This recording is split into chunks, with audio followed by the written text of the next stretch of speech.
ये बात बहुत मशहूर है कि रूमेटॉइड आर्थराइटिस में बिच्छू के काटने जैसा डंक जैसा दर्द होता है।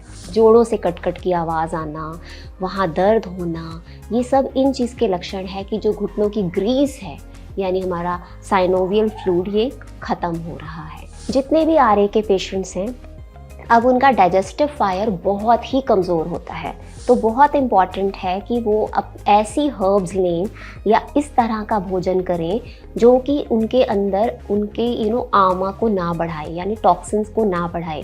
तो क्या करना है कि जैसे हम खाना खा रहे हैं तो थोड़ा सा एक अदरक का टुकड़ा फ्रेश लेके पहले वो चबाया जाए, फिर खाना खाना शुरू किया जाए। नमस्कार, सेहतनामा के इस एपिसोड में हम रूमेटॉइड आर्थराइटिस के भयंकर दर्द को कैसे हैंडल कर सकते हैं, उसे कैसे कम कर सकते हैं, इस पर बात डाइटिशियन और सर्टिफाइड आयुर्वेदा डाइटिशियन है सारिका शर्मा, वो हमें बताएंगी कि कैसे दर्द को कम कर सकते हैं। बहुत बहुत स्वागत सारिका। रूमेटॉइड आर्थराइटिस का दर्द में बहुत सारे कमेंट्स हम देख रहे हैं, उसमें लोग पूछ रहे हैं कि भयंकर दर्द होता है, इसको कैसे कम करें। जी, ये बात बहुत मशहूर है कि रूमेटॉइड आर्थराइटिस में बिच्छू के काटने जैसा डंक जैसा दर्द होता है। तो रूमेटॉइड आर्थराइटिस आइटिस, जो बीमारी भी आइटिस पे ख़त्म हो रही है दैट मीन्स इन्फ्लेमेशन है सब जगह पूरी बॉडी में, तो दैट इज़ आर्थराइटिस और कोलाइटिस आइटिस जो भी है, ठीक है। अब इसमें क्या है, घुटनों से कट-कट की आवाज़ आना या जोड़ों से कट-कट की आवाज़ आना, वहाँ दर्द होना, ये सब इन चीज़ के लक्षण है कि जो घुटनों की ग्रीस है यानी हमारा साइनोवियल फ्लूइड ये ख़त्म हो रहा है। और वो क्यों ख़त्म हो रहा है? क्योंकि आपका अपना ही इम्यून सिस्टम उस चीज़ को ख़त्म कर रहा है अपना दुश्मन समझकर।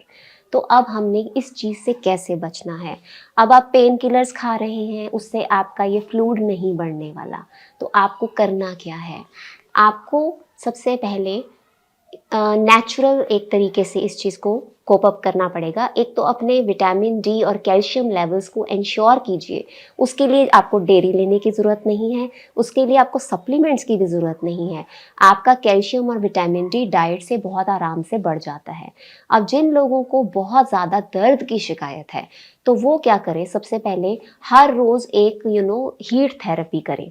उसमें उन्होंने क्या करना है, 40 डिग्री तक गर्म पानी लेना है और उसमें 10 से 20 मिनट तक अपने अफेक्टेड जॉइंट को जहाँ दर्द है उसे डुबो कर रखें। उससे बहुत आराम मिलता है। और आपको अगर बहुत दर्द है तो भी मैं ये सलाह दूंगी कि आप चलें ज़रूर, आपको चलना ज़रूर है, क्योंकि जब भी आप एक्सरसाइज करते हैं किसी भी तरह की, तो वो आपकी बहुत तरह से मदद करता है। जैसे कि आप वॉकिंग कर रहे हैं या स्ट्रेचिंग कर रहे हैं, इसमें सूक्ष्म व्यायाम की भी सलाह दी जाती है। जैसे ही आप सूक्ष्म व्यायाम करते हैं या चलते हैं या स्ट्रेचिंग करते हैं, आपके सेल्स रिन्यू जनरेट होते हैं, आपके वहाँ पर नए सेल्स बनते हैं। लोगों को ये जानकर हैरानी होगी कि कैल्शियम सिर्फ खाने से नहीं बनता है। अगर आप एक्सरसाइज कर रहे हैं तो आप जो भी खा रहे हैं बॉडी अपने आप कैल्शियम बना लेगी, ठीक है। तो ये चीज़ बहुत इम्पॉर्टेंट है जानना। और अगर आपको जिस जोड़ में भयंकर दर्द है इस वक्त, आपने एलोवेरा का पत्ता लेना है, उसमें से जेल निकालना है और उस जेल को आप मिक्सी में ग्राइंड कर लीजिए। उससे वो पानी जैसा यूज़ करने में आसान हो जाता है। उस जोड़ पे अच्छी तरह से उसको मसाज करके एब्जॉर्ब करा के आप सनलाइट में बैठिए। आप जैसे ही सनलाइट में बैठेंगे, आपका उस टाइम पे विटामिन डी भी बहुत अच्छे से एब्जॉर्ब होगा और वहाँ पर आपका साइनोवियल फ्लूइड बनना शुरू हो जाएगा। और आपको धीरे धीरे, ये कोई जो मैं क्योर्स बता रही हूँ, ये कोई मिराक्युलस क्योर्स नहीं है। ये कि नहीं भी मैंने 2 दिन किया मुझे आराम नहीं आया, ये धीरे धीरे और लॉन्ग लास्टिंग आराम देने वाली चीज़ें हैं। करते रहना है, लेकिन करते रहना है, बिल्कुल। और धूप में बैठने का भी टाइम वही आप 12 बजे से पहले बैठिए या 4 बजे के बाद। जिस भी पेशेंट को पेन हो रहा है वो अपना वही वाला जोड़ को भी एक्सपोज कर सकता है, और आप 10 बजे तक की धूप में बैठ जाइए सुबह की, तो भी वो बिल्कुल ठीक रहता है। जितने भी आरए के पेशेंट्स हैं, अगर उनको रात को जैसे नींद नहीं आती है और दर्द में थोड़ा आराम चाहिए तो अश्वगंधा एक बहुत अच्छी हर्ब है। इसमें कुछ ऐसे एल्कलॉइड्स होते हैं जो आपकी पेन को थोड़ा सप्रेस करते हैं और आपके मूड के लिए भी अच्छे हैं। ये एक तरीके का नेचुरल एक स्टेरॉइड है। अश्वगंधा कैसे ले सकते हैं? अश्वगंधा के कैप्सूल्स भी आते हैं, अश्वगंधा का पाउडर भी आता है, तो आपको जैसे मन करे लेने का आप ले सकते हैं। कितना, कैसे? ये डिपेंड करता है आपकी क्या कंडीशन है, पेन किस लेवल की है। तो बहुत ज़्यादा ओवरडू भी नहीं करना है, जस्ट आप 2 कैप्सूल्स रात को सोते हुए ले सकते हैं 500 मिलीग्राम के। जितने भी आरए के पेशेंट्स हैं, अब उनका डाइजेस्टिव फायर बहुत ही कमज़ोर होता है, उनका डाइजेशन बहुत ज़्यादा ख़राब होता है। तो बहुत इम्पॉर्टेंट है कि वो अब ऐसी हर्ब्स लें या इस तरह का भोजन करें जो कि उनके अंदर उनके आमा को ना बढ़ाए, यानी टॉक्सिन्स को ना बढ़ाए, यानी कि अपचा भोजन ना रहे। तो क्या करना है कि जैसे हम खाना खा रहे हैं तो थोड़ा सा एक अदरक का टुकड़ा फ्रेश लेके पहले वो चबाया जाए, फिर खाना खाना शुरू किया जाए, ठीक है। अब इसमें हल्दी भी बहुत अच्छा काम करती है और सुबह उठकर लहसुन की कलियां ली जा सकती हैं। ये क्योंकि ये नेचुरली एंटी इन्फ्लेमेटरी हमारी किचन का ही सामान है जो कि इन द लॉन्ग रन आपको थोड़ा थोड़ा आराम ज़रूर देगा। एक गिलोया मैं ज़रूर बताती हूँ, गिलोया अमृत समान है। गिलोय का काढ़ा ज़रूर लिया जाए खाली पेट सुबह उठ के, तो आपको इसमें बहुत आराम मिलता है। उसमें कुछ और मिला सकते हैं गिलोय के साथ? गिलोय के साथ आप थोड़ी तुलसी डाल सकते हैं। और कई लोगों को सबका एक अलग अलग एक रूटीन होता है। काढ़े कई तरह के होते हैं आयुर्वेदा में। कई लोग निर्गुंडी का काढ़ा कईयों को बहुत ज़्यादा सूट करता है तो वो लेते हैं। कई लोगों को हम लोग बताते हैं कि हर श्रृंगार के जो पत्ते होते हैं ना, पारिजात के, उनका काढ़ा लेने से बहुत आराम मिलता है। और उसकी सबसे अच्छी बात क्या है कि घुटनों की जो नेचुरल ग्रीस बननी शुरू हो जाती है।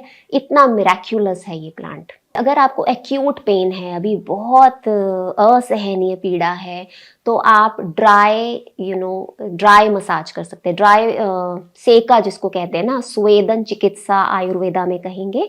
इसमें आपको क्या करना है कि एक पोटली लेनी है सूती कपड़े की। इसमें जो हमारा सैंड यानी बालू होता है, हमारी रेत होती है, रेत को डाल के उसको तवे पे अच्छी तरह से गर्म करके जिस जोड़ में दर्द हो रहा है वहां पर रखिए, ठीक है। और बार बार रखिए। और अगर आपके पास बालू नहीं है, आप सेंधा नमक भी ले सकते हैं, ठीक है। तो इससे बहुत आराम मिलता है पेशेंट को।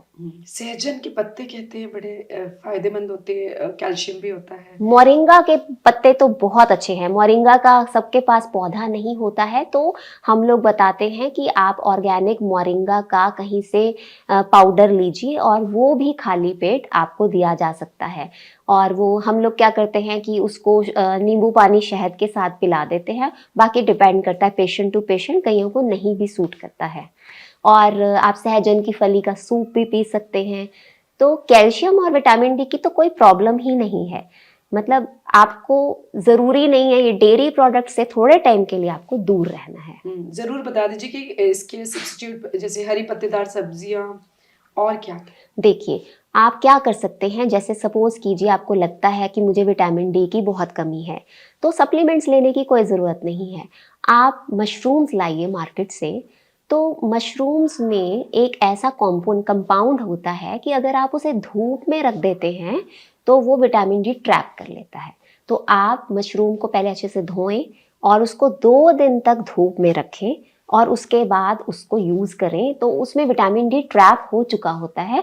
और अगर आप एक दिन में एक बार, मतलब हफ्ते में 2 बार भी अगर आप ये सब्जी खाएंगे तो आपको पूरे हफ्ते का विटामिन डी मिल जाएगा। और वो सूख जाएगा? बिल्कुल सूख जाएगा। वही सूखे मशरूम हमको यूज़ करने हैं। उसको पानी में डुबो दीजिए और वो पानी फिर सब्जी में यूज़ कीजिए। और इसके अलावा ओमेगा 3 फैटी एसिड्स जो हैं वो आपकी इन्फ्लेमेशन को डाउन लाने में बहुत हेल्प करते हैं। तो ओमेगा 3 फैटी एसिड्स के लिए वेजिटेरियन लोग जो हैं वो अलसी के बीज हो गए, आपके चिया सीड्स हो गए, ये यूज़ कर सकते हैं। लेकिन इनको आपको, जैसे फ्लैक्स सीड्स की अगर मैं बात करूं, अलसी की, तो इसको हल्का सा भून के पाउडर बना के रख लीजिए। आप इसको पानी में घोल के भी ले सकते हैं।